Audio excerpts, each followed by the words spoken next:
E aí? Hoje a gente vai mergulhar a fundo numa visão antiga, que é ao mesmo tempo poderosa e, vamos combinar, bem esquisita. É uma imagem que fala, e muito, sobre a ascensão e a queda de impérios, sobre o orgulho e sobre a natureza do poder em si. A grande pergunta que fica é essa, né? O que é que um leão com asas de águia pode nos dizer sobre a natureza do poder?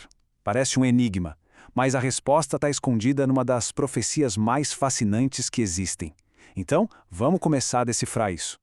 Para a gente entender, a gente precisa voltar um pouco no tempo. Essa visão foi registrada lá na época de Belsazar, que foi o último rei da Babilônia. O profeta Daniel descreve 4 animais gigantes saindo de um mar agitado, que era um símbolo clássico para as nações que viviam em conflito, sempre inquietas. E o nosso foco hoje vai ser o primeiro desses animais. Certo. E é aqui que o mistério realmente começa a se desenrolar. A primeira criatura que aparece é uma combinação que é, ao mesmo tempo, impressionante e um tanto assustadora. A descrição é bem direta. O primeiro era como leão e tinha asas d'águia. Essa é a imagem central que a gente vai decodificar. Pensa só, um leão, o rei dos animais na terra, e uma águia, a rainha dos céus. Que tipo de poder uma criatura assim representaria? E a boa notícia é que a gente não precisa ficar só na especulação. Existe um consenso praticamente unânime entre os estudiosos sobre quem é esse animal.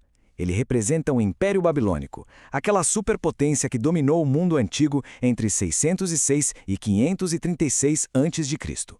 E cada parte do símbolo tem um porquê. O leão, claro, representa a majestade, o poder bruto, a realeza da Babilônia. Já as asas de águia, elas simbolizam a velocidade incrível e a agressividade com que eles conquistavam tudo, principalmente sob o comando do rei Nabucodonosor. E olha, as evidências vão se somando. Em outra visão famosa, lá no capítulo 2 de Daniel, Babilônia é chamada de a cabeça de ouro de uma estátua, ou seja, a parte mais valiosa. E não é só isso. A arqueologia confirma que o escudo babilônico muitas vezes tinha mesmo a imagem de um leão com asas. A simbologia já era parte da identidade deles. E não é só em Daniel que a gente vê isso, não. O profeta Jeremias, por exemplo, também chamou Babilônia de leão, um destruidor de nações. Ou seja, essa imagem era super consistente e todo mundo na época entendia o recado. Sabe, isso pode parecer uma coisa muito antiga, mas pensa bem, a gente faz a mesma coisa até hoje. As nações adoram escolher animais fortes, ferozes para se representar. A águia dos Estados Unidos, o urso da Rússia, o dragão da China, o leão da Inglaterra. Todos eles querem passar uma imagem de poder e identidade. Com a Babilônia, não era diferente. Mas, calma aí, a visão não para por aí, só descrevendo o poder da criatura. Na verdade, a parte mais maluca, a mais intrigante, é o que acontece logo em seguida. Rola uma transformação assim, de repente e super dramática. Vamos analisar isso passo a passo. Primeiro, as asas dele são arrancadas. Isso simboliza o fim daquela expansão veloz, o poder dele sendo limitado. Depois, o leão é levantado do chão e colocado de pé como um homem, o que sugere uma mudança de uma natureza selvagem para uma natureza humana. E por fim, ele recebe um coração de homem, indicando uma transformação interna, do orgulho para a humildade. Então, fica a pergunta, por que o símbolo de um império inteiro passaria por uma transformação tão pessoal, tão específica? Isso não parece descrever só uma nação, né? Parece mais a jornada de uma pessoa. E aí, é aí que a gente encontra a chave que abre esse quebra-cabeça todo. Essa transformação não é só um símbolo para o império. Ela é uma alegoria direta da experiência pessoal do rei mais famoso da Babilônia, o próprio Nabucodonosor. A resposta para a visão do capítulo 7 está, na verdade, na história contada no capítulo 4. É lá que a gente encontra toda a narrativa da arrogância de Nabucodonosor e do julgamento divino que literalmente o transformou. A jornada do rei é um espelho perfeito da transformação do leão. No auge do seu orgulho, ele é julgado. Ele perde a sua humanidade e passa a viver como um animal. E é só depois de se humilhar e reconhecer um poder maior que ele é restaurado. Não mais com um coração de besta, mas com um coração humano e humilde. Só para contextualizar, essa condição que atingiu o rei é conhecida como licantropia.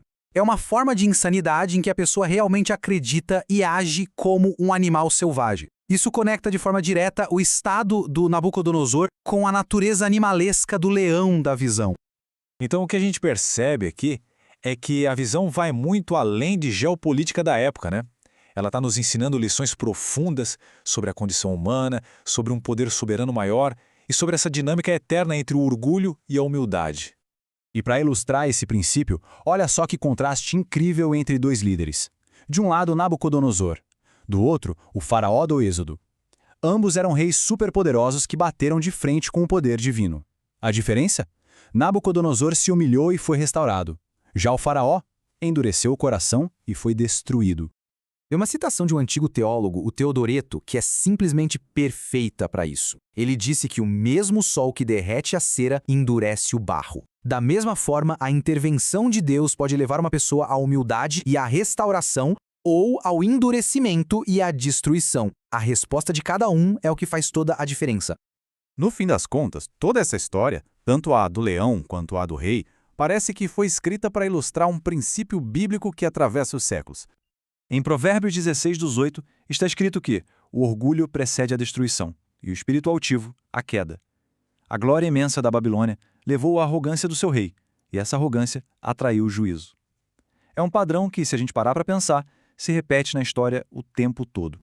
Tá, então, para a gente amarrar tudo isso, quais são as grandes lições que ficam? Primeiro, a ideia de soberania divina. Existe um poder maior que controla o destino das nações. Segundo, o perigo do orgulho. Terceiro, a transitoriedade do poder, ou seja, nenhum império humano dura para sempre. E por último, a esperança na possibilidade de arrependimento. A história de Nabucodonosor mostra que a humildade pode sim abrir a porta para a restauração. E tudo isso nos leva a uma última reflexão, né? Se até os maiores impérios da história, simbolizados por feras poderosas como um leão alado, são no fim das contas passageiros e frágeis, onde é que a gente encontra então o poder que realmente dura para sempre?